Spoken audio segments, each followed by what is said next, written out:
পুরনো লক্কর-ঝক্কর বাসের এই শহরে আসছে ৫০০ চকচকে ইলেকট্রিক বাস। এই উদ্যোগকে ঘিরে সামাজিক যোগাযোগ মাধ্যমে অনেকেই একে তারেক ম্যাজিক বলে আখ্যা দিয়ে ফেলেছেন। ইতোমধ্যে চীনের সঙ্গে বাস কেনার চুক্তি হয়েছে এবং প্রকল্পের জন্য প্রায় ২,৫০০ কোটি টাকা ব্যয় ধরা হয়েছে। এর মধ্যে প্রায় ২,১৩৫ কোটি টাকা ঋণ দিচ্ছে বিশ্বব্যাংক, আর বাকি ৩৬৫ কোটি টাকা দেবে বাংলাদেশ সরকার। প্রকল্পটি বাস্তবায়ন করবে ঢাকা পরিবহন সমন্বয় কর্তৃপক্ষ।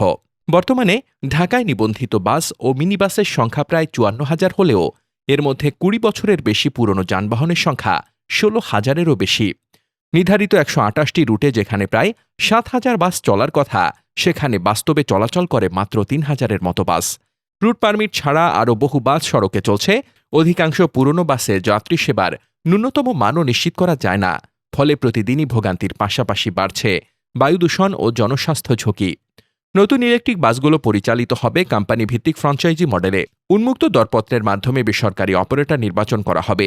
বাসে থাকবে স্বয়ংক্রিয় দরজা, টিকেটিং, কাউন্টার ভিত্তিক সেবা, নির্দিষ্ট রুট নম্বর, আধুনিক তথ্য প্রযুক্তি নির্ভর ব্যবস্থাপনা এবং মোবাইল অ্যাপ ভিত্তিক সেবা। ২৭৫ থেকে ৩০০ কিলোওয়াট ক্ষমতার ব্যাটারিযুক্ত এসব বাসের জন্য পূর্বাচল, ঝিলমিল ও কাঁচপুরে চার্জিং ডিপো নির্মাণের পরিকল্পনাও রয়েছে।